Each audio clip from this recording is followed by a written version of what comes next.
Well, why don't we get started? Welcome to everybody who's on Zoom. Feel free to get involved, raise your hand, leave a message, or however you want to do it. I'd be happy to try to answer all questions all the time. Okay, so this is a final week 3 of our 3-week course.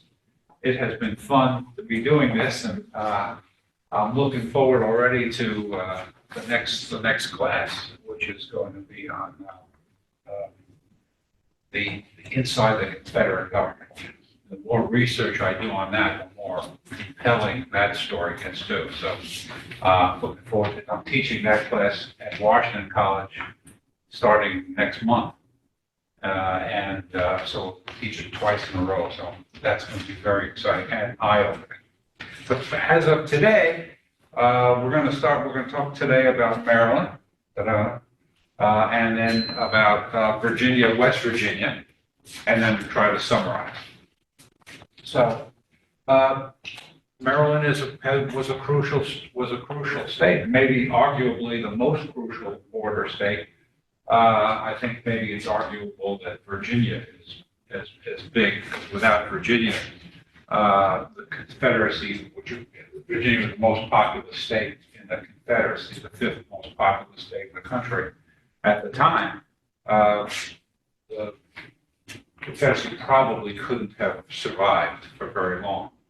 But Maryland was crucial as well, because Maryland was the avenue between the capital, Washington, D.C., and much of the rest of the North.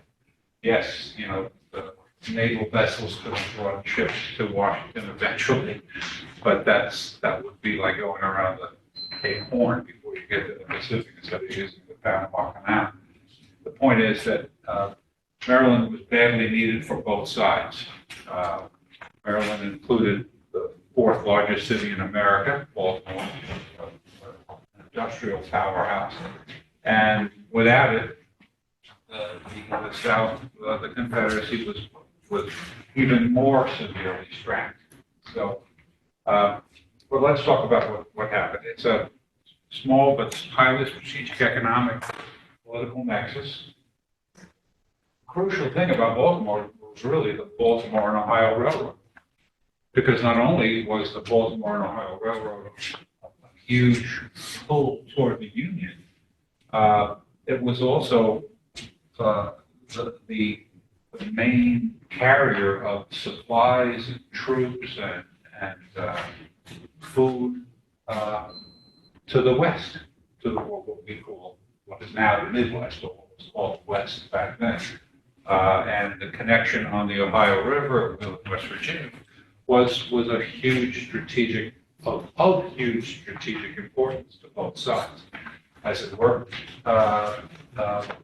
there were more than enough Marylanders who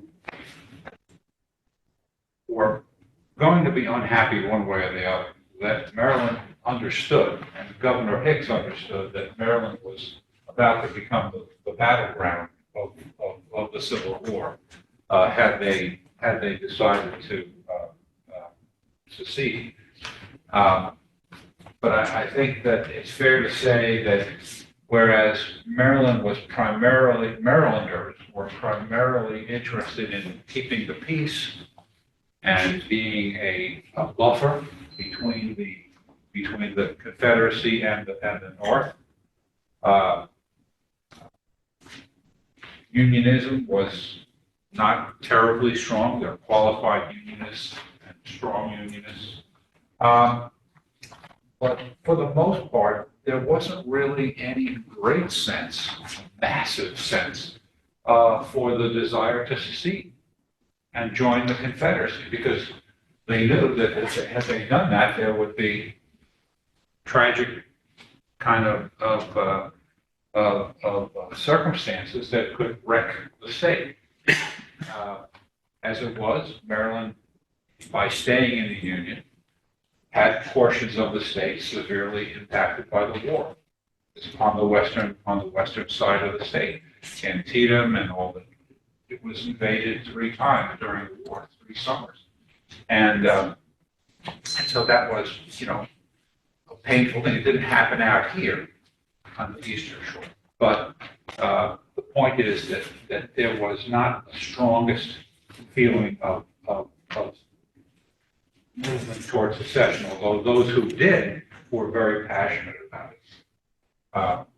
Our population, 680, it was only the 19th largest population out of 33 states in 1860. So it's not overwhelmingly large that way. We saw where both Kentucky and Missouri both had more than 1.2 million people in those states. There were many more people in those states. Many more people in Virginia as well, 1.5 million in Virginia. So although Maryland was not a very populous state, it had its issues in terms of the black population. As I think most of you know by now, the black population was about 170, almost 180,000 African Americans living in this small state of Maryland. Of those, virtually 50% were not slaves, they were free blacks. There was nothing beginning to approach the city of Baltimore in terms of numbers of free blacks living in a society, in a city, anywhere else in the country at that time. There were more free blacks living in Baltimore than in the original 7 Confederate states combined. So that's just Baltimore. The rest of the state was, even more. So there were many free blacks. I mean, we don't want to use the word freedom to think that they were voting or being educated. No, they weren't. They were still very much under the thumb of the law and society's views of them at the time. But they were nonetheless there, and it nonetheless made an impression, I think, on many Confederate leaders, secessionist leaders. Yes. When, like Frederick Douglass went to Baltimore, he was enslaved. But how did the people of Baltimore know a free black from an enslaved? I mean, there was no census or records that were kept on that? Well, that's how we know. The census told us. And They have to carry papers if they were free. they had a paper, but I mean, last thing I would do is be carrying around my only, they didn't have copiers back in the day. I would have made many copies of my free. Well, what was interesting is that if you ever watch the show Finding Your Roots on PBS, when they're looking back at Black ancestry, and they look in census records. If there is no name on the census records of the person, they know they were enslaved. If there was a name of that person on the records, they know that they were free because they weren't considered people; they were considered property. So therefore, they didn't have to do it. But I agree with you. I don't know how somebody, two people walking down the street. Okay, you're enslaved. You're free. I don't know how that. Right. You just couldn't do that. Now, what you saw was a characteristic. In other words, if you were enslaved, it's probably likely that some white person was accompanying you, and you weren't supposed to be out. If blacks were walking around in Charleston, South Carolina in 1860, and you weren't accompanied by some owner, then the chances are you could get arrested or stopped or need to identify yourself, et cetera. But in Baltimore, it was just completely the opposite. There were nearly 30,000 free blacks and only about 4,000 slaves. And they are the ones who were in the homes and stuff and things like that. They were basically house servants because there weren't big plantations in city environment in Baltimore. But it did make an impression, I'm sure, for people like Alexander Stephens of Georgia, who was the vice president of the Confederacy, who came to Baltimore in the spring of 1860 as part of the Democratic National Convention, and so he was there, and numerous other Confederate leaders, eventual Confederate leaders, came because they were trying to get their nominee, appointed to run for president. And in fact, they saw with their own eyes that this couldn't really work. And I have it in that portion of his famous cornerstone speech that he gave in Richmond after the start of the Civil War, where he goes and talks about virtually every state and the future of the states of the Confederacy. And I'm sure he didn't have to be told that Maryland was still a slave state, but he didn't include Maryland in his cornerstone speech because he didn't see Maryland as part of the Confederacy because of what he saw with respect to slave relations in the city of Baltimore. But I'm sure he saw the census as well to see that, slavery was going in the wrong direction in the state. Believe me, white people, former slave owners, people on farms, white people who often, I suppose, feared slave rebellions and insurrection. They were uncomfortable with all these free slaves. They felt like they needed to do something about getting the free slaves, or getting the free blacks away from Maryland, moving them to the north, moving them somewhere else, but getting them away from here, because their vision was a white society. If they couldn't have slaves, they simply used their people as hired help. Interestingly, Maryland, probably the Eastern Shore, was probably among the very first places in America that understood the future and developed the system of sharecropping and tenant farming. That had been going on in Maryland for probably almost a decade prior to the Civil War. And we all know what happened to the millions of blacks after the Civil War who were in the South. They became tenant farmers and kept uneducated, kept out of businesses, et cetera, et cetera. That's eventually what happened here with Jim Crow laws. But that happened here before the Civil War. And the fact is that so many Confederates, didn't see Maryland as even a part of what their vision of the Confederacy would be 5, 10, 20 years from now. Same with Delaware. But the fact is that, and here's another thing, I found this and I didn't make a copy of it, but everybody's heard of Fort Benning, Georgia. Well, Henry Benning was a politician from Georgia. He was a Confederate general. Rock Benning, if you're a student of Battle of Gettysburg, he was a division commander in Longstreet's Corps and fought especially on day 2 at Gettysburg. Well, he was also a politician in Georgia. And he saw, before the Compromise of 1850, he expressed in a letter to somebody that he was concerned about the future of slavery in Delaware, in Maryland, in Virginia, and in Kentucky. And he felt that the way slavery is going, that slave owners needed to find ways to make it more profitable.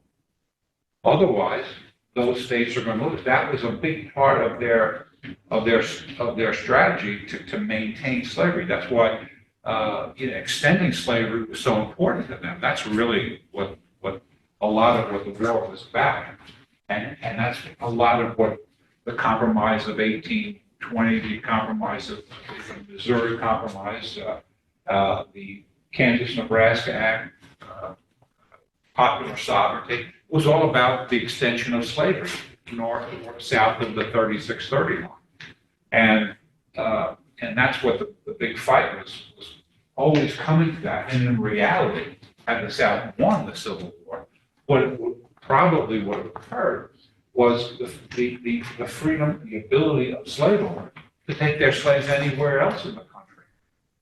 They had, in 1849 was the gold rush in California.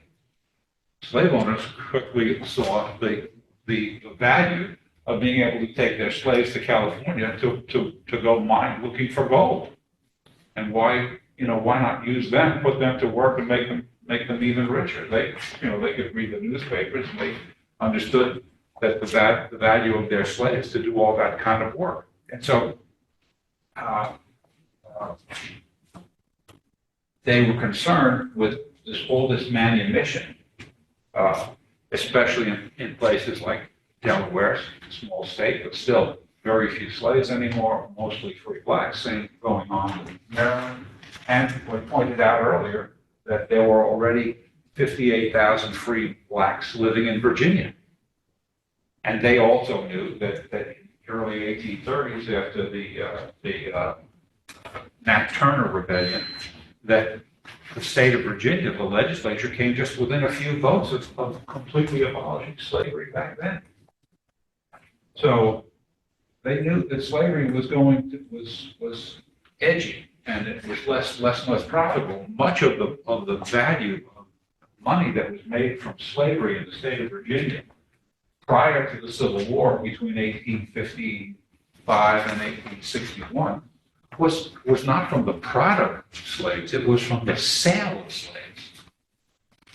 Most of the profit was from the sale of slaves and not the product of crops that they picked and sold, by the slave owners. So slavery was a big issue even in Virginia, and there were a good number of slaves. The difference is that in Virginia, in a very large state, there were 58,000 free blacks, but they were spread all over the place. No circumstance like Baltimore, or even actually, if it's fair to say, the rest of the state of Maryland, where you still had literally in this county, half the blacks, almost literally half the blacks in this county were free blacks in 1860. So, I mean, that's pretty astounding. When I first learned, I was fairly well astounded by that. But the fact is that agriculture had been changing here, and as a result, slave owners were changing as well. And they couldn't lose the slaves, they couldn't get rid of them because there was no effective means of transporting them back to Africa. They were born here. Most of them, virtually all of them by that time, were born here in this country. Africa was not their home. So they had all these issues, and in the state of Maryland, what was going on was that Baltimore had already become, I guess, about the fourth largest city, close to the third largest city in America. And it grew very quickly over 10 years. Now, same was going on, as he said a couple of weeks ago, I guess, in Missouri, where so much of that population was not born in Missouri, but and Germans and Irish immigrants were populating those places very substantially. Well, the same was going on here with Germans and Irish, to the point where the growth of the city was causing great economic profit, huge profits. And there were some very good jobs that were available for average people. And the problem became Native Americans were competing, white Native Americans were competing with white immigrants for those best jobs. And the politics of Baltimore were very aggressive and violent. It was a port town, but Baltimore was the most violent city in America in the 1850s, right up till 1860. There were mobs, political mobs for the elections of 1854, 1856, 1858, with many people being killed in the streets by each other. And blacks had very little to do with it. It was white immigrants versus white nativists looking for those right, those best jobs and getting their politicians, their political leaders appointed, winning elections so that they can promote their own best interests. And so there was a whole new class of people. It was different. This was a slave state, but it was the driving force in the state, which was causing opportunities. It was causing opportunities for farmers to basically make more money growing crops that would feed Baltimore than to sell tobacco, to raise tobacco and try to sell it. Although places in Maryland, like on the western shore, down, in St. Mary's County, Charles County, they remained the old, more or less the old South, because they're getting their crops up the boat was a much longer route than before here on the eastern shore. So as a result, the tendency of Baltimoreans was different than the political tendency of nativists, especially nativists from different parts of the state, i.e. the southern part of the western shore and the eastern shore, where many of the traditional families lived. Baltimore had many of those people as well. And so did Anne Arundel, Prince George's County, Montgomery County. That's where many of those wealthier, long-term, many multi-generational Marylanders from the Revolutionary War times lived. Yes. I was going to say, if I remember correctly, Baltimore had acquired the moniker mob town long before 1850. Correct. Not that long after the Revolutionary War. Before 1830, it had Right. developed into that. And I think it was, a lot of it, as you said, had to do with all of the immigrants coming in from different parts that had different values, didn't know kind of the American way of dealing with things or protesting. They got to violence pretty quick instead of That's being correct. dispersed by the politicians. Right. Yeah. And so this was all melding together. And so with secession coming up in 1861, Maryland was absolutely torn. Now, certainly nobody was voting for Abraham Lincoln. The Republican Party was a new party, and nobody had much of any use for it. But the fact is that while Breckinridge actually had, who was the Southern Democratic candidate, he had if you look at his, he only beat by 1% the Constitutional Unionist Party, and won by 1. But if you look at the others, the Stephen Douglas and all three of the other candidates, there were more votes for those non-secessionist type people than for Breckinridge. So, yes, Which one of the candidates carried Maryland in that election? Breckinridge by 1 point, by 1 point something points. That spoke to the division, within the state. Now, when you voted for Breckinridge, you weren't really voting for secession. You were voting for states' rights. You were voting for the right of states to do what they pleased as individual sovereign states. There was an argument about that, but Marylanders, I'm sure most Marylanders felt like because they had slavery, they had to protect that institution. And as a result, they were at base, at the heart, states' rights. Kind of, we came in voluntarily and we can leave voluntarily. That was a debate that had to be settled by force of arms over 4 years. But Marylanders felt that way. But on the other hand, very few Marylanders in particular felt like it was important to secede. And as a result, when the push came to shove, and it was 1861, and Confederacy fired on Fort Sumter on the U.S. flag, and the secessionists were clamoring for an opportunity to meet and strike while the iron is hot. Governor Hicks was he was not a unionist so much as he was for Middle South.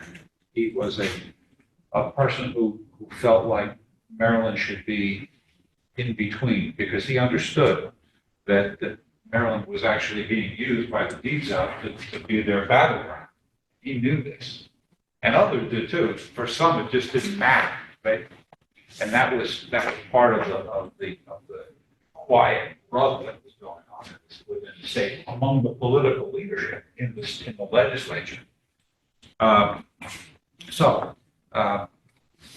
What occurs is basically Maryland falls.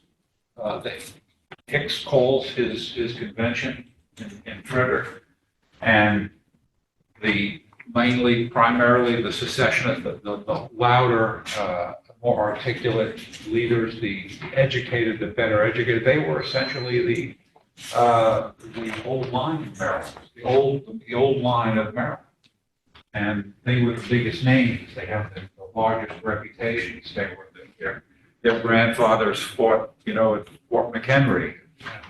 They go way back. But they didn't have quite enough power to take Maryland out. There was still great resistance. By then, Baltimore, which was about a third, or 212, it was almost a third of the whole population of the state was Baltimore City and County.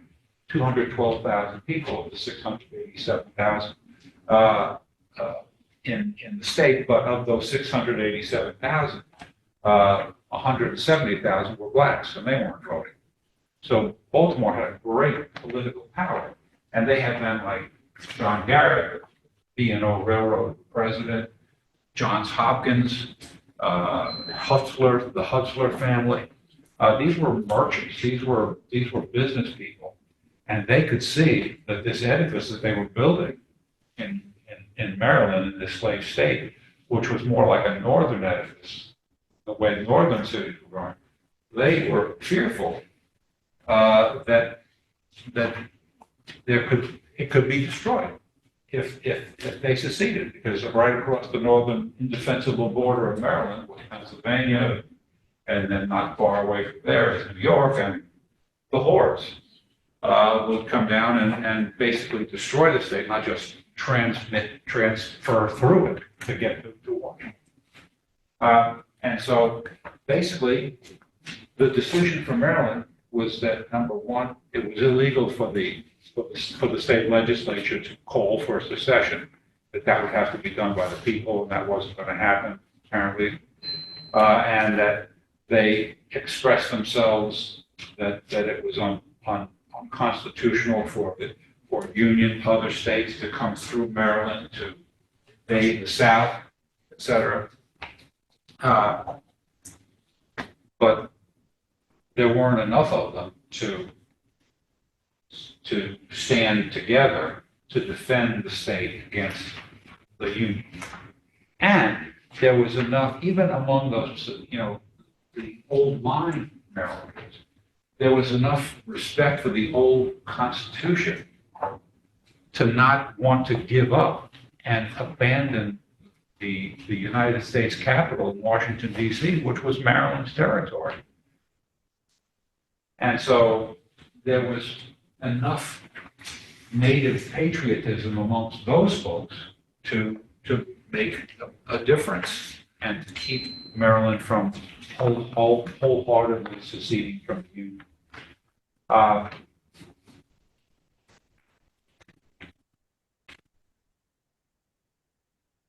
Now, the secessionists, their families, they had their young men. They quickly, after the Baltimore riots in late April 19, soon thereafter, within a week or 2 weeks, many of those men made it for the Potomac River, crossed the Potomac, and joined Confederate units. There was a Maryland line regiment, 1st Maryland, 2nd Maryland, Confederate infantry. There were cavalry and artillery units that left Baltimore that were defending against the Union troops coming down. That once it was realized that the state was not going to declare itself seceded, they made it for the border. They were going to support the Confederacy under any circumstances. That's what they were going to do. And they did. Meanwhile, the nativists and those who felt like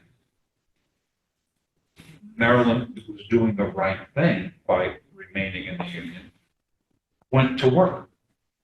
They went to work, and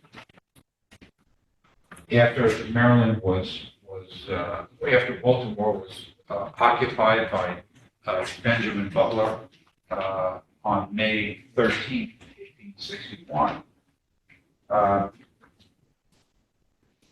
there for 4 years, it's fair to say that those people, that the bulk of Marylanders, the white Marylanders, white nativists, white immigrants, black, free blacks, they went back to work and did their jobs.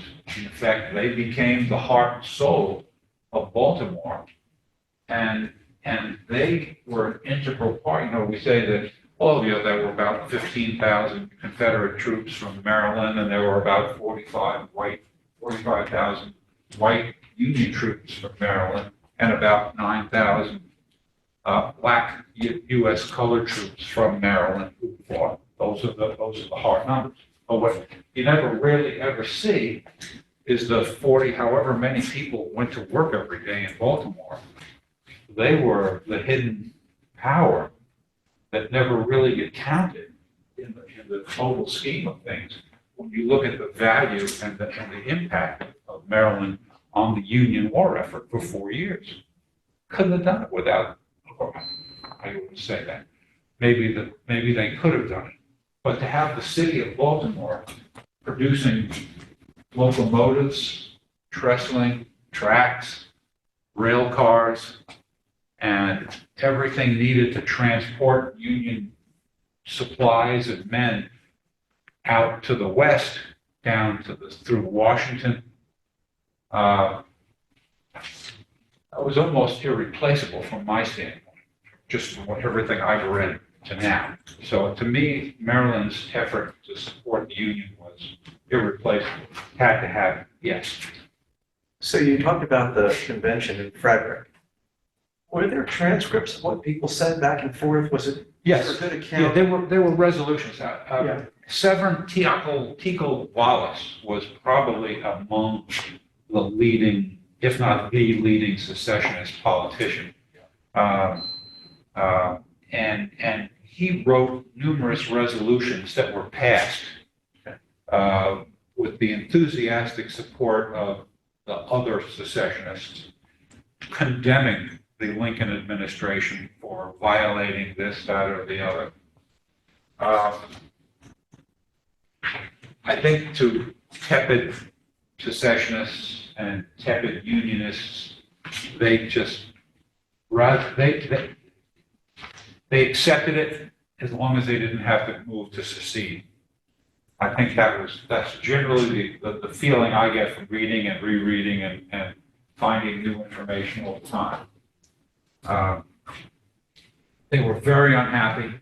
They were insulted. They felt like some people, the secessionists like General Tillman, felt like that, that Maryland was being occupied. Everybody was, people were being attacked. Actually, the whole objective at that time was simply to get Union troops through to defend Washington, which was completely vulnerable. When General Tillman produced his order to the militia out here on the Eastern Shore, he was basically suggesting that murder in the streets of Baltimore. I think it's fair to say that the Union troops, the 6th Massachusetts and Baltimore, weren't attacking the people. They were being attacked. They were defending themselves from being attacked by the mob. I don't think it's fair to characterize their firing back as,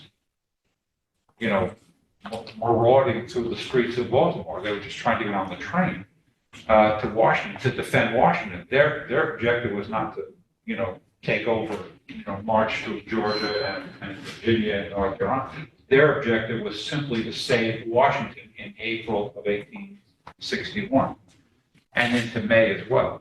So the point would be that there was enough strong unionism, especially located in Baltimore, where all this was happening, to ensure that the state wasn't going to be driven out of the union. In much the same way, when you study South Carolina, Georgia, the Deep South, you learn, and there's a great book called Crisis of Fear by Stephen Channing, which describes how the secessionists in South Carolina created this sense of fear among the average people, that if they didn't secede, if they didn't protect slavery from the abolitionist Lincoln administration, that whites would be overwhelmed by free blacks and murdered.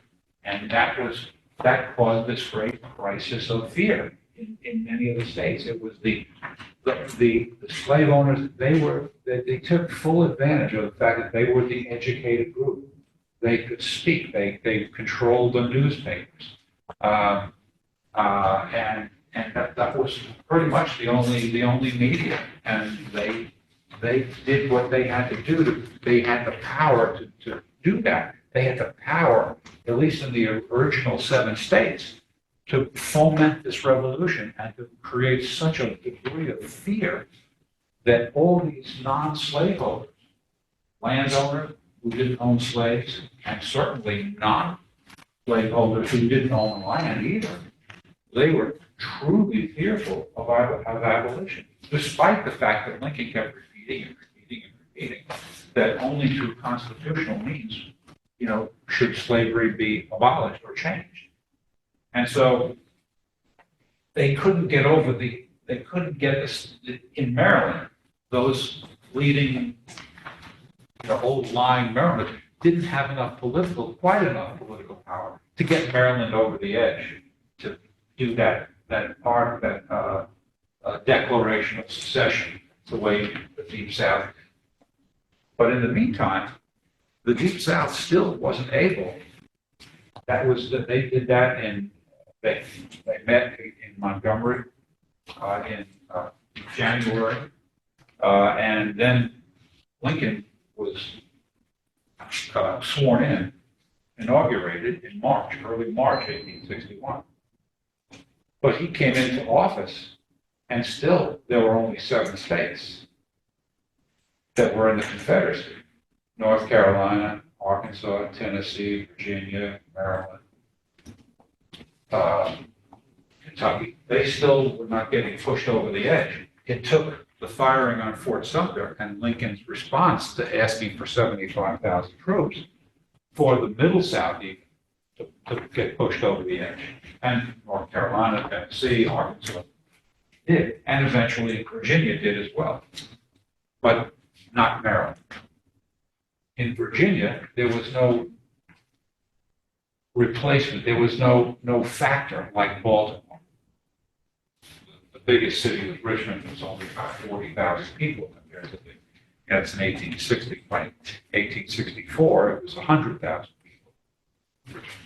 But the point is that in 1861, Richmond was only 40,000 people, and there was no real factor that would cause the majority of anything close to the majority of Virginia to reject secession. Because they still had more slaves in the state than any other slave state.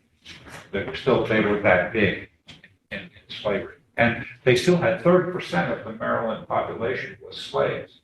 In Virginia, Virginia, 30% was slaves. In Maryland, only 12.7% were slaves in Maryland. Yes.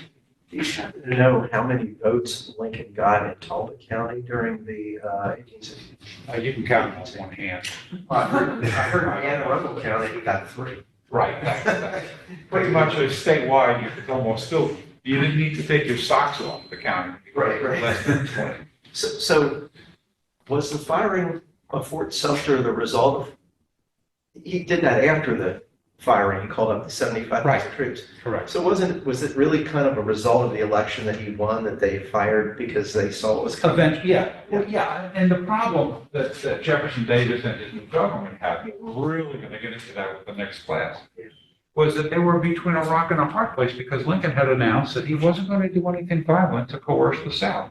And that made all the Unionists in Virginia and in the border, very comfortable and relaxed. And it made them a little less relaxed, but they were still relaxed enough in North Carolina, Tennessee, not to push themselves over the edge to do something like secede from the Union. Because all they were trying to do was protect slavery in the South. Whether you were a Unionist or a secessionist, your objective was to protect slavery for the long run. The ones in the Deep South felt like it was necessary to end the Union. And when you look at the Constitution of the Confederacy, there's very little difference between that and the U.S. Constitution. Simply the permanent fixture of slavery within the Constitution forever and ever, amen. That was the main difference. If you want to secede over a 1 6-year term for the president, or I forgot what the other. There was only a couple of differences in the Constitution. It was about slavery.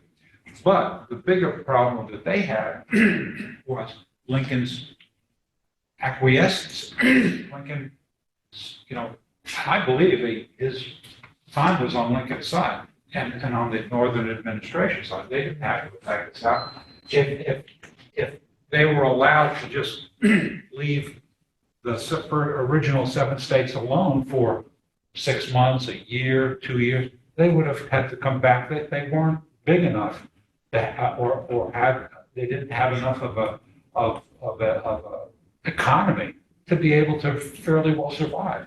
They didn't have the ships to even send their cotton to England. And so they were between a rock and a hard place. So all of a sudden to them, Fort Sumter becomes a big deal because they're looking for some pretext to get Lincoln to act aggressively toward the Confederacy. And so that's what they did. And I think I even mentioned it here last couple of weeks ago.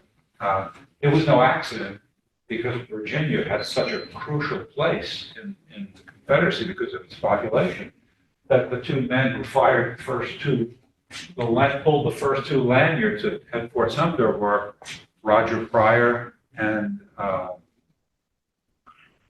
Beauregard? Beauregard? no, Roger Ruffy. Was it Ruffian or something like that? Edmund Ruff, right, 2 of Virginia's most staunch secessionists. And they were there to show and demonstrate that Virginia had pulled a lanyard and did its job. And so after Lincoln responded, everything fell apart, and the negotiations led by Senator Crittenden from Kentucky, went nowhere, and the war just evolved. Fighting evolved, and so Maryland found itself right there in the middle of things, but because I believe because of the power of Baltimore and because of a sentiment toward the old Union, but mostly because of economics and the knowledge that slavery was on the way out, that Baltimore just acquiesced and stayed in the Union. Without Governor Hicks, it might have been more difficult, but those and in reading up, there active secessionists who wrote that it was Hicks's delaying that gave people more time to think about what would happen if Maryland did secede. And then what happened eventually was circumstances and economics and power, military power, Marylanders came to see that it was a hopeless case to try to leave the Union and bear Maryland to the Yankee hordes. Well, the Yankees were already upset at Baltimore and Maryland for what happened in Baltimore.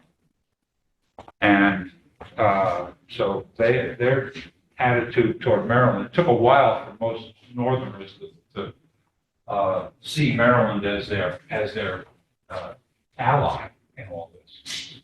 And you know what? It's fair to say too that Marylanders weren't really occupying a high place of honor among the Confederates either. Something that doesn't really get spoken about very much. But, and I'll get to it when I talk about Virginia. But that's the story of Maryland. Who else? Questions on other questions on Maryland? That's what happened. That's why and how Maryland stayed in the Union. Yes. It seemed like they were having elections every year in those days. Is that what happened versus every 2 years or? Yeah. Okay. Not every year. I think it's every 2 years. Oh, okay. But there were elections in 1861 for governor. Okay. And Hicks was not going to run again. Right.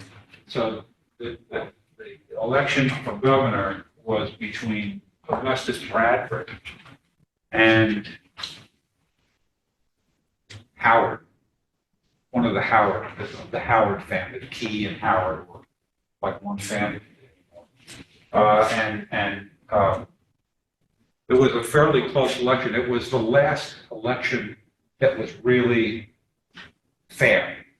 That wasn't where the Union people didn't have their foot on the process. And it was very close, but Bradford still won. And so he was a friend of the Union. He had much the same view of the relationship between Maryland and the federal government as Hicks did. But he understood the reality was that he had better do that, because if he didn't, and Maryland failed to remain in the Union or cause, major problems, that Marylanders would suffer significantly. So that's basically the story of Maryland. So I do a whole course on that. So there's a lot of detail, but I don't, we have other stuff to talk about. So Virginia and West Virginia, that's again a compelling story. Western Virginia, 33 counties, 360 population. Wheeling, West Virginia was a growing city because of the Baltimore and Ohio Railroad. It was a port city, and so they had a major place there. The capital was not Wheeling. I think the capital was and so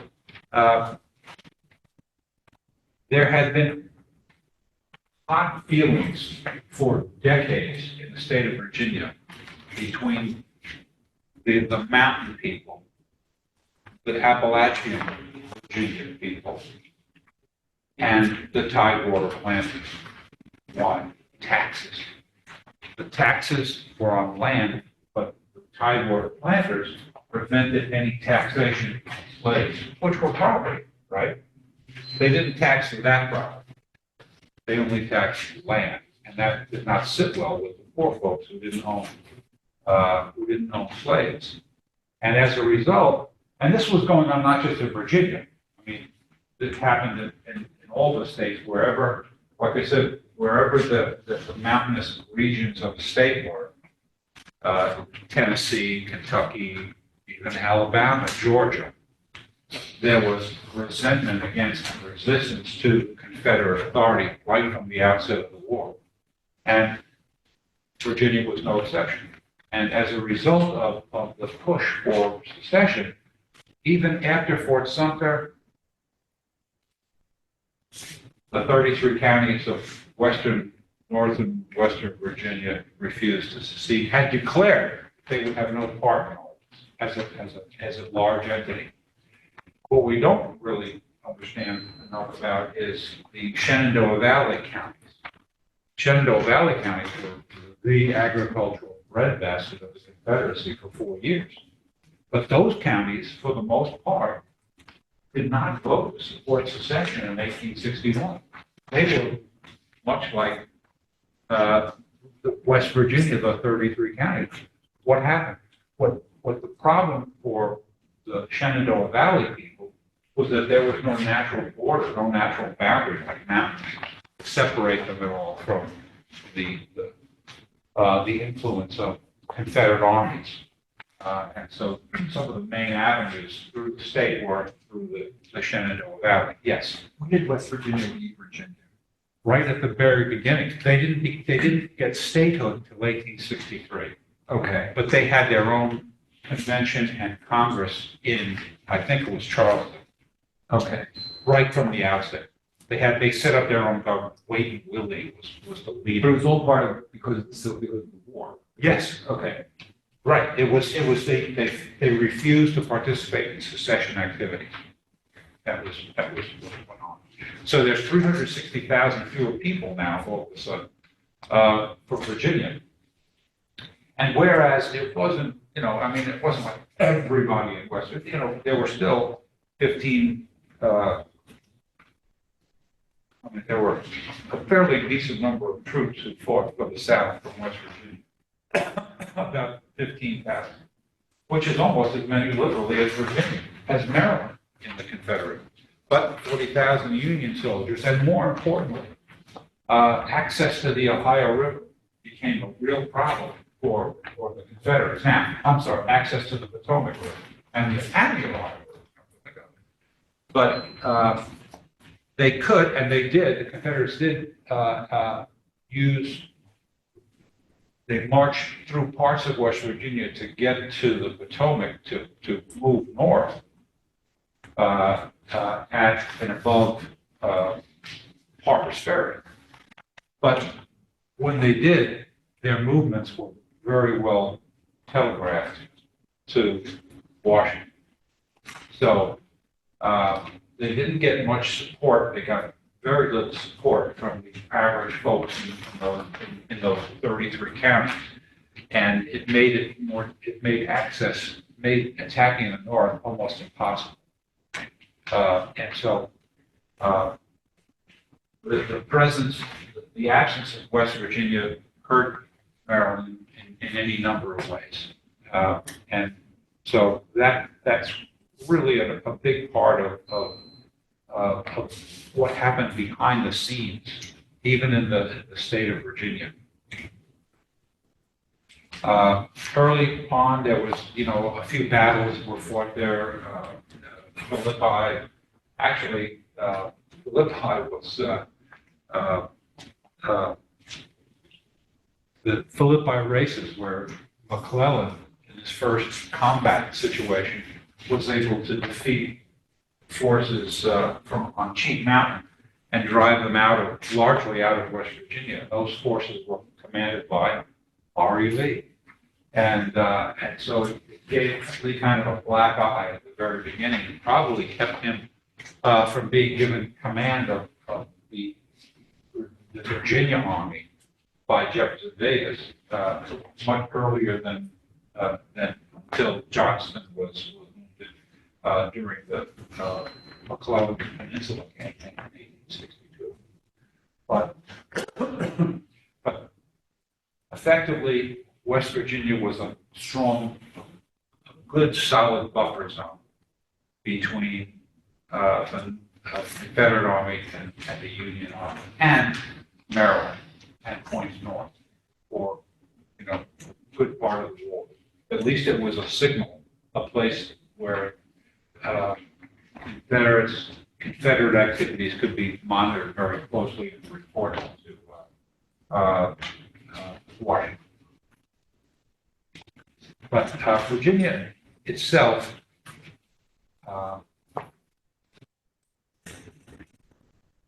was a huge Confederate power. It was. Hundreds of, I'm not sure exactly the number of Confederate troops who fought, but they fought with every bit of tenacity that Georgians did, et cetera, et cetera. They were fighting on their own home turf. They were defending their state. Arguably, Robert E. Lee was fighting for Virginia and not really very hard thinking much of the rest of the Confederacy. He was focused on defending Virginia. And that's why he renamed the Army of Northern Virginia, when he, as soon as he took command, and did whatever he could to keep the war as far north in the state and hopefully into Maryland and Pennsylvania as he did. But the fact is that Virginia became a strong Confederate state, and they suffered. Virginia, the state, suffered massively as a result of that. On the other hand, Maryland didn't quite suffer anything close to what Virginia did by staying within the Union. And, as a result,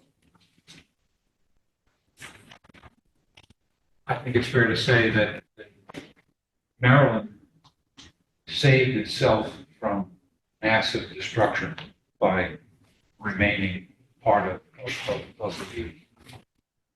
Now,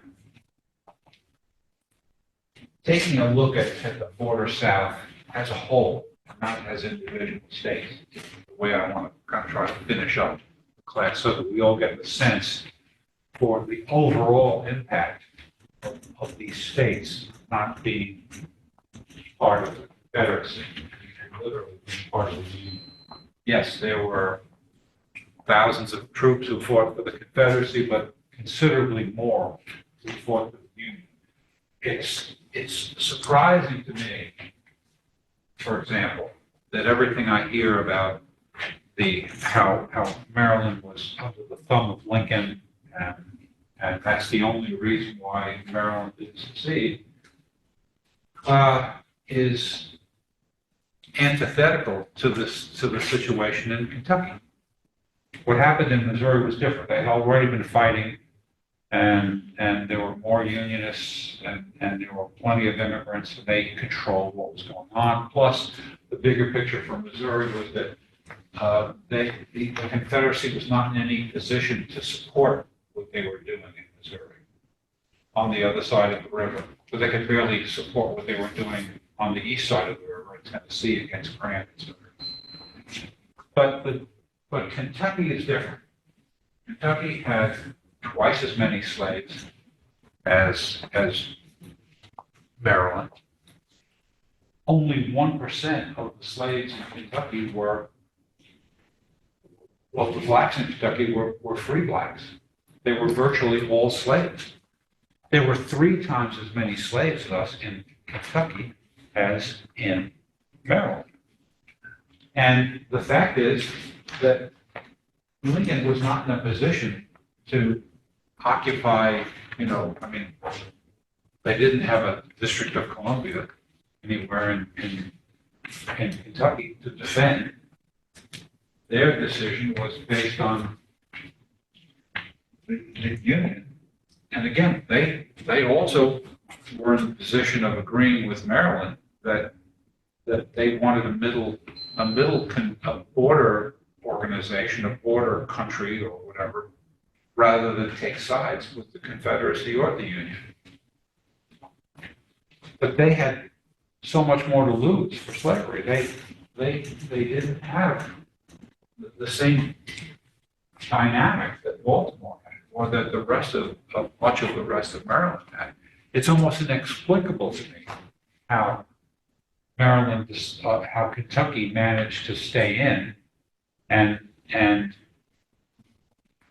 without pressure. They did so for the Union. And I don't think Marylanders get credit for their dedication to the Union because of the mythology that they were held in by the hard heel of Abraham Lincoln.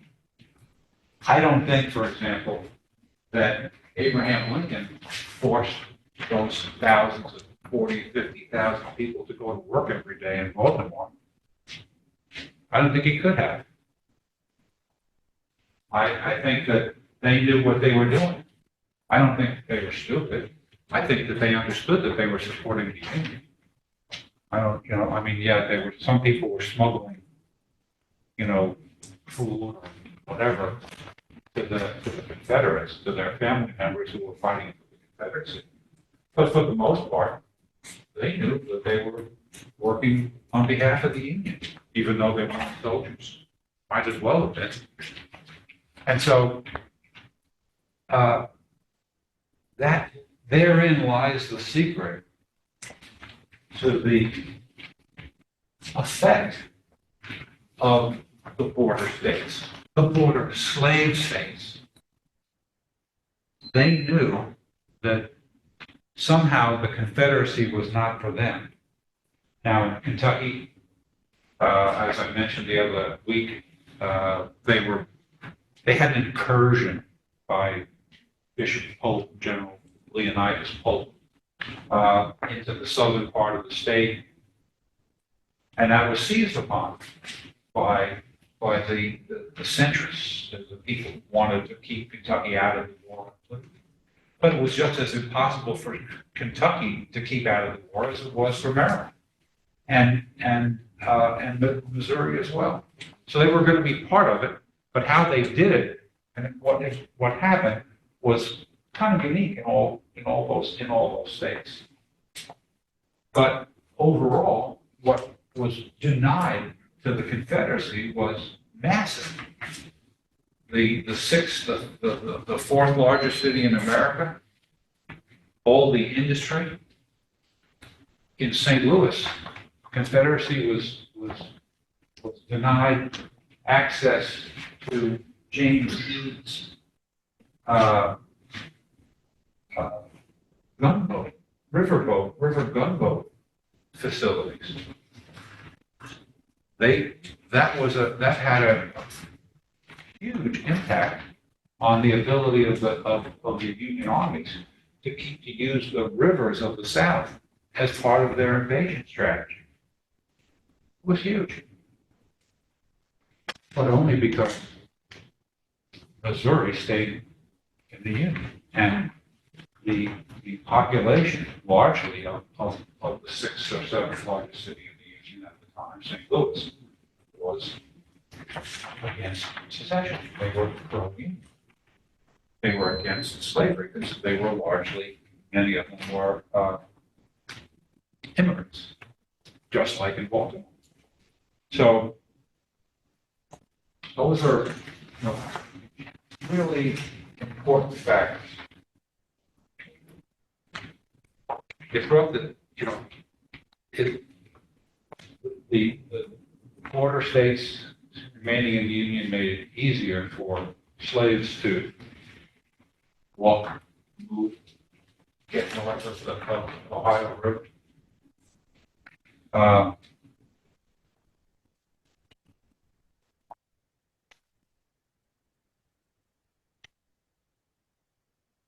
There were, I was going to say, this is interesting from Kentucky. I realized this fairly recently, and that is that Breckinridge, John C. Breckinridge, who was a Kentuckian himself and former Vice President of the United States under Buchanan, himself received only 36% of the vote. He was the secessionist Democrat, the Southern Democrat in the 1860 election. Only got 36% of the vote in Kentucky. He got 46% in Maryland, which says a mouthful about the inherent unionism of the state of Kentucky, that slave state. It's hard to, I have to keep reminding myself that these were slave states that were resisting Confederate authority. I mean, I fully understand, it's easy to understand how the mountainous areas of any of these states would resist Confederate authority and resist secession. But to think that the whole state of Kentucky would, I think, fairly well reject, the secessionist, if not the secessionist, the Southern rights candidate, without the heavy hand of Abraham Lincoln, the heavy heel of Lincoln, the despot, the tyrant, on their throats. They were doing it on their own, but they were doing it. And this is not, we talk a lot about Maryland because we think about it, there's probably a whole lot more written about it.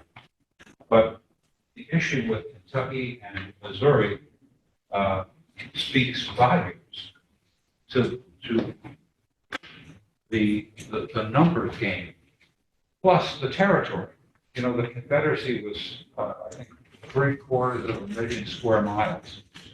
And people ask, well, why did it take 4 years for the Union to win the war?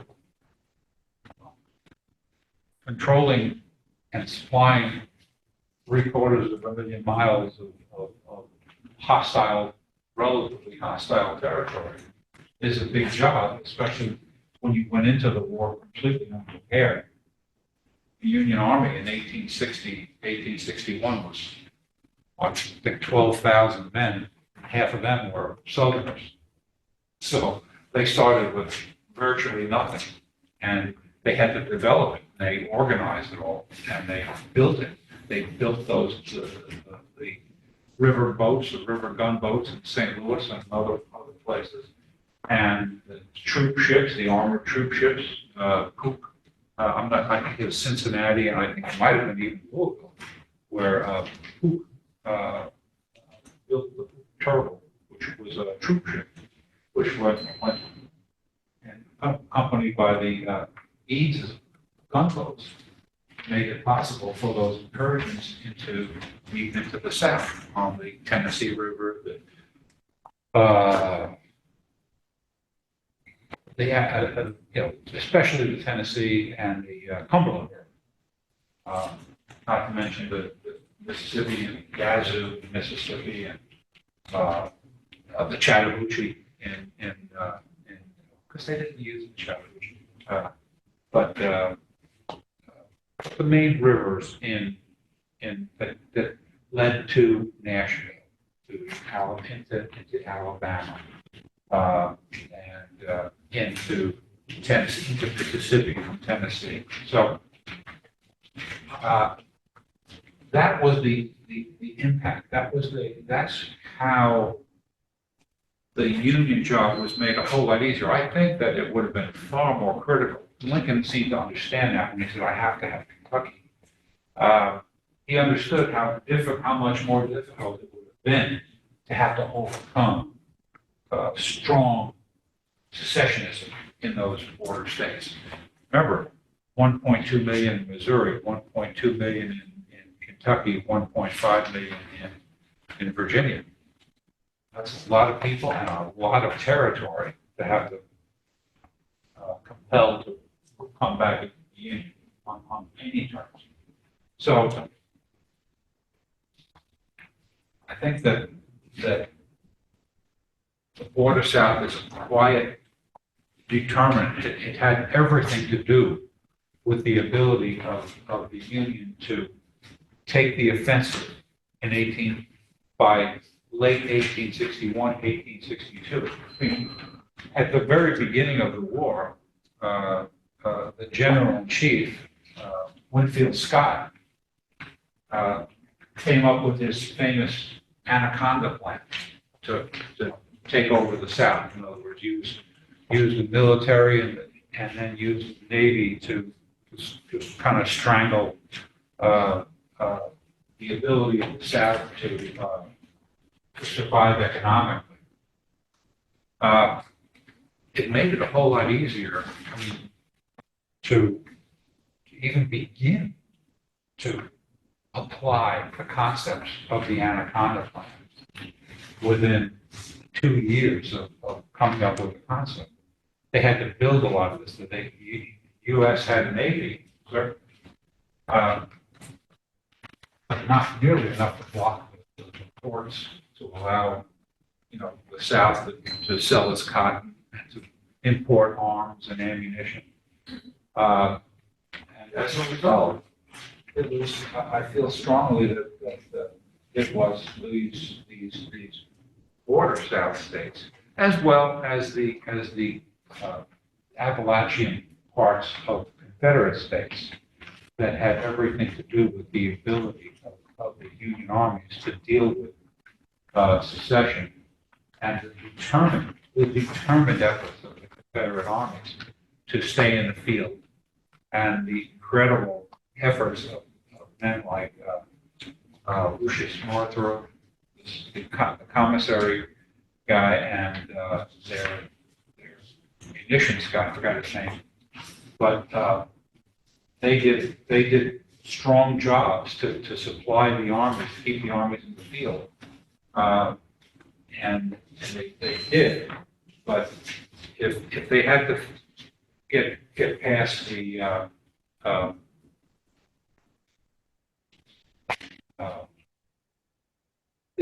middle South, I mean, get past the border South, there would have been far more trouble. It would have been much more complex. And I think that I'm far less sure that the U.S. armies of Lincoln and Grant would have had nearly as much success in the process. Questions?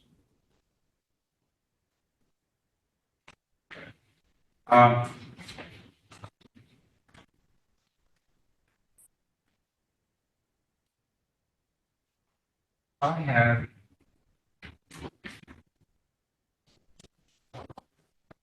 the issue of looking at those population statistics, and especially in looking at Kentucky and Missouri. But Kentucky has virtually 20% of their entire population enslaved. Missouri only less than 10%. So you can understand that how Missouri, slavery in Missouri was in jeopardy, in strong jeopardy. Missouri had a smaller percentage of slaves than Maryland, which still had 12%. There was a large white population growing fast in Missouri. But still, it was less than 10%. It was a considerably smaller percentage of the white population that was dedicated to sacrificing everything for the concept of permanent slavery in the Confederate Constitution. Now, those who were committed to it were strongly committed, but I think that the impact of immigrants and the influx of white settlers from the north were overwhelming in the state of Missouri. Less so in Kentucky, which was virtually 20% of their population was slave. And even though it was geographically limited to the southern and western bluegrass areas of that state, it was still a fairly substantial place. There were 225,000 slaves there. I can't say that Kentuckians didn't fight. The number that did fight were tepid. They were dedicated, but the numbers weren't quite there to drive the state. It's all, I think it's fair to say that it was largely about the numbers. And I think that, it's also probably fair to say that even despite the fact that so many people did own slaves, and despite the fact that they didn't own slaves, they were still committed to the concept of slavery. Now, in a state with only 10% or maybe 20% of slaves or free blacks, they were still not of the opinion that there was equality or should be equality. Abraham Lincoln himself, who was a Kentuckian, as you know, never really said that the races should be equal. He felt that the white race was better equipped to lead and to lead the world. But that doesn't mean that non-whites should be slaves. That they should have an opportunity in a country like this to be free and be educated, make the most of their lives. But for the most part, very few people saw equality and were not too displeased to see slaves or blacks in subservient social and political places. And so that was the basic decision that so many of these individuals were making in 1861, whether they would support this revolution against the country, against the U.S. government, despite all the problems that the government caused, with the mistakes that they, North versus South and tariffs and all these other issues that the Northerners argued with Southerners about. None of those arguments though they were, rose to the level of the issue of slavery versus freedom or equality versus subservience. That's what individuals had to decide. And they did. Like I said, in West Virginia, 15,000 or so West Virginians decided that it was worth it to them to fight for the Confederacy. It was a real minority in that of people in that state, but they did. They made their own choices. I think the same is fair to say about the state of Maryland. A lot of the louder voices, the educated people with power, political power, they were largely secessionists. They were largely people who felt like it was worth it to ensure the permanence of slavery,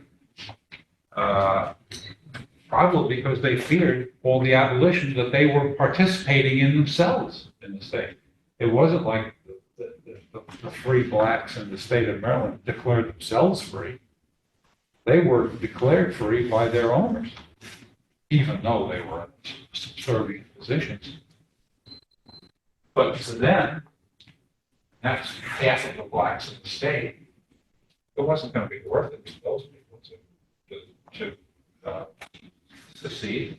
But the U.S. Constitution was the safest guarantee from their standpoint of the continued subservience and the presence of slavery if they chose to do it.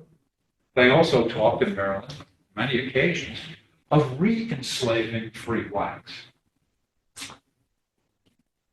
And that became the basis of Jim Crow, effective Jim Crow law after 1865. It slowly came back. And it also became the history of probably why the mythology of the Confederacy is so prevalent in a place like this. All of a sudden, the white supremacists who were secessionists could agree with the white supremacists who were unionists. We have to protect ourselves from all these free, and society from all these free blacks. And why, for example, the Confederate troops from Maryland who came back and returned were welcomed back with virtually no penalty to be paid for their service in undermining the Constitution and trying to basically replace the U.S. Constitution with the Confederate Constitution. They were welcomed back with open arms. But then the U.S. colored troops came back, and what happened to them?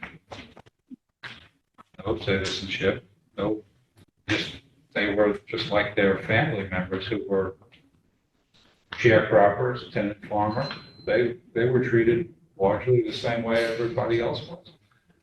Even though by signing and being free men, they were guaranteed their freedom. But is that free?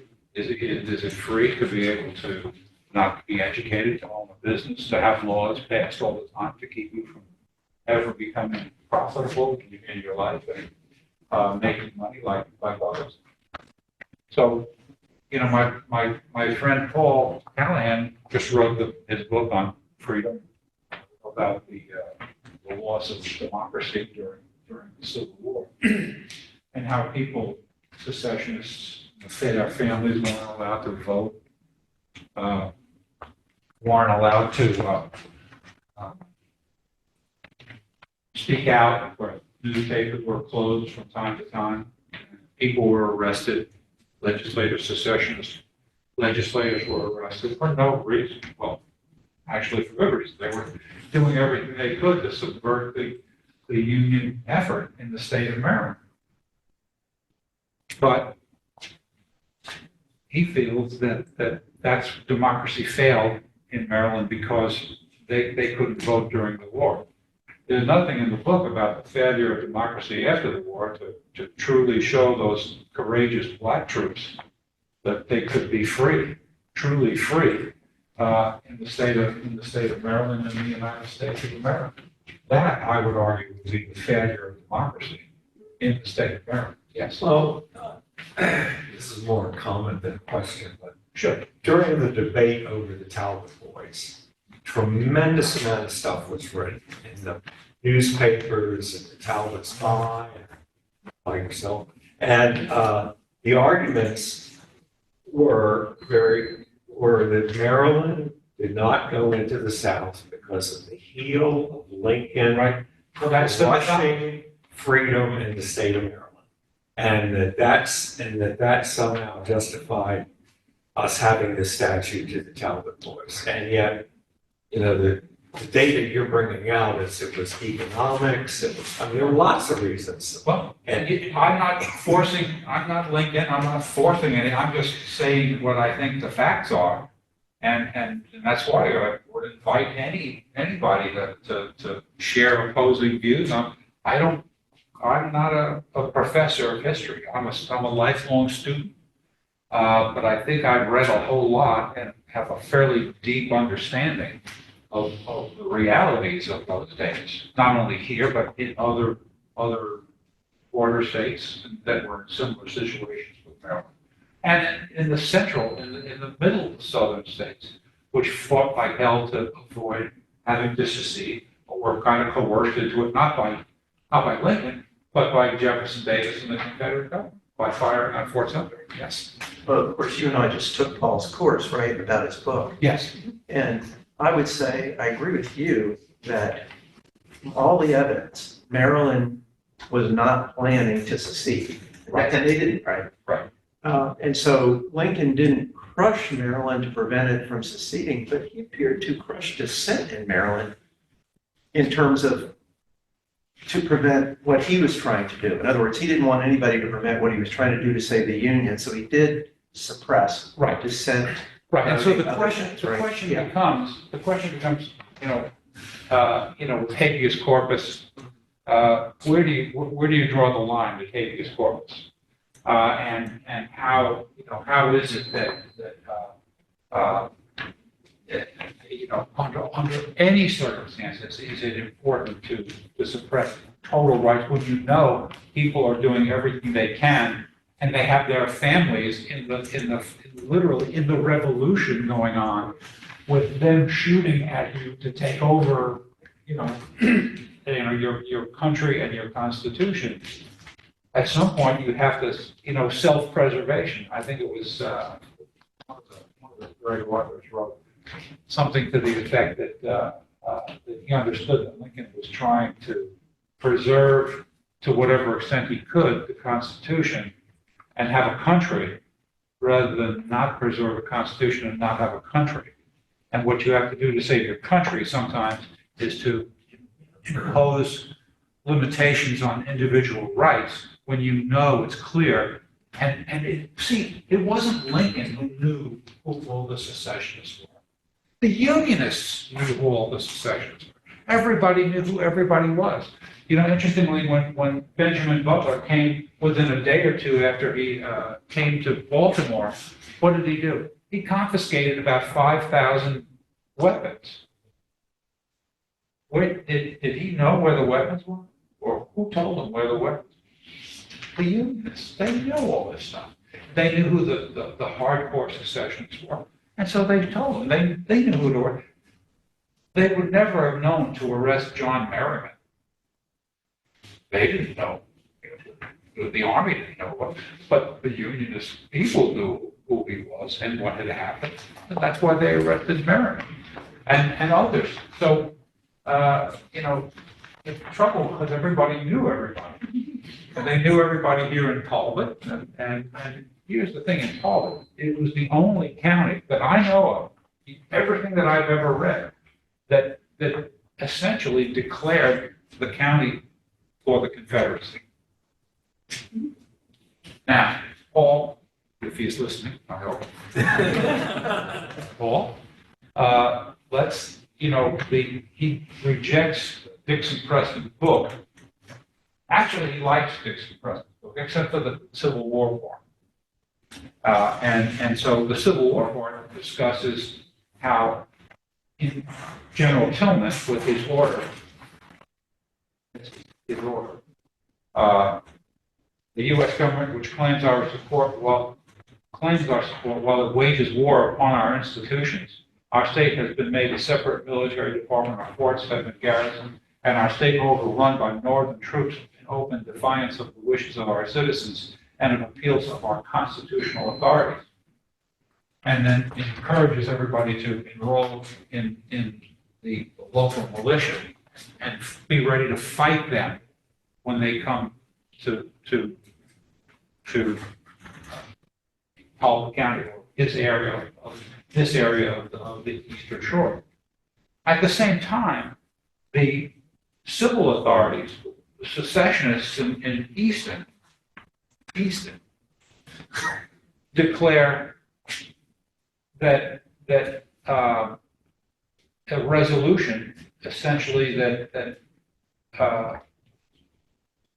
Maryland's future is with the South. Its destiny is with the South. And basically orders people to not fly Union flags, to closing stores, and basically declares martial law in Talbot County. And that's described in Dixon Preston's book. And as a result, and so that I know of, no other county in the state of Maryland did that, went and declared itself like that. Now, to whatever legal impact it might have had, it was eviscerated when in 1862, early in 1862, a Union company, regiment, or some force came, landed in, here, and marched to the armory and seized the weapons in the armory. Paul described it in class, if you recall, as disarming the population. The government, they took the government property, the government weapons, simply because the local people had declared that they were in support of the Confederacy, and this was U.S. property. That has happened in other places, like Harper's Ferry Arsenal, other arsenals. That St. Louis Arsenal is another example. So the point was that's why those troops showed up. They didn't show up to necessarily to arrest everybody. It wasn't until later that year that they arrested the judge, but they arrested the judge because he wasn't enforcing the law. He was basically just blanket accusing the accusers, military, of breaking the law and abusing the local citizenry. What is never really explained or articulated very well is that I have to feel that the Unionists in the area were not all that sad to see the Union Army show up or troops show up. I think that they probably felt relieved that they weren't being controlled anymore by the secessionist elements here in Talbot County. that part of the story is, even Preston doesn't really articulate that very much. But the fact is, that was I think the reality of what was happening under the radar. So I'm sure the final absolute truth is somewhere in the middle. But I think that the feelings of unionists get swept under the rug, because out here, again, as elsewhere, the loud voices, the powerful voices, the political voices were the voices of the wealthier people who tended to be the secessionist types. Now, there's an interesting book by Mark Ruffner called, and it's about Maryland's junior officer corps in the Civil War. Not the generals, not the privates or the sergeants, the junior officers, lieutenants, the colonel and majors. He studied them very, very carefully. There's good information available on those people, and essentially, he found that the Southern junior officers were very largely from the well-to-do, educated part of society, and that the junior Union officers were not that at all. They were working people. They were the Baltimoreans. They were the Baltimoreans who were basically the people who would suffer if Baltimore became a Confederate city. And that being, if Baltimore became a Confederate city, then slavery would be rampant again. You wouldn't have free blacks anymore. They would have to be enslaved. And as a result, for the wars and the fighting that went on for 10 years, who gets the best job, all of a sudden, they're going to be competing with slaves for those jobs. And those people, whether they were Union, whether they were immigrants or natives, they didn't want to be competing against slaves for good jobs. And that's what they would be facing if Baltimore was a Confederate city. And that's why you saw them join and become Union officers and join the Union Army. Now, there were certainly plenty of whites from Baltimore who fought for the Confederacy, but those were the considerations that were happening, in the state. And people, like I said, they made their own decisions. They did what they had to do.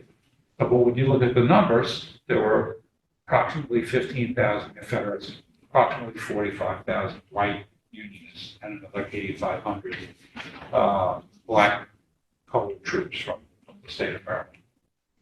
That's how and why I think it's fair to say Maryland did what it had to do. So, other questions? Yes.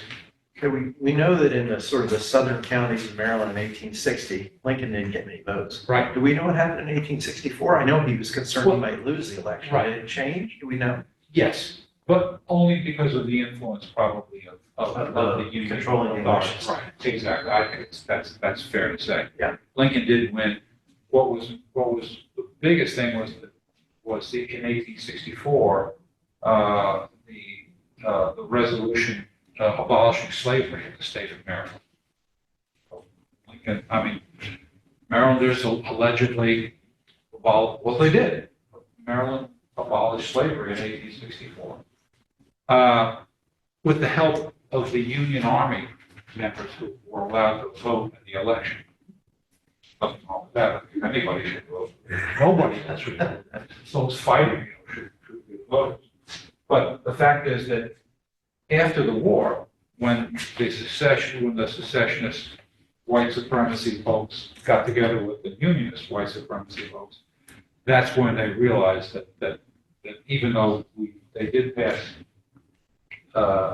abolition, there wasn't going to be anything particularly thorough in the application of the law. And that's how we backed into not only the Jim Crow South, which was the natural outgrowth, really, of Maryland. When you stop and think about it, it was a slave state. The other slave states came up with their Jim Crow laws. They took them from each other, the worst one, and so that's part of our history. But it explains partially, why Maryland behaved the way they did. And, like I said, I think to me, the biggest difference that we never talk about is the civilians in Baltimore who worked for 4 years. And there were thousands of them who worked on behalf of the union, and Lincoln didn't force them to go to work every day. They knew what they were doing. And I think that's a major portion of the role, the crucial role of Maryland that it played in the overall Union victory in the Civil War. So I hope to see you next time around for the inside the Confederate government, because that is a really eye-popping view that not a lot of people really take a very, very close look at. Thank you for those of you who participated, on Zoom. Look forward to seeing you again, hopefully in here in the future. Thanks again.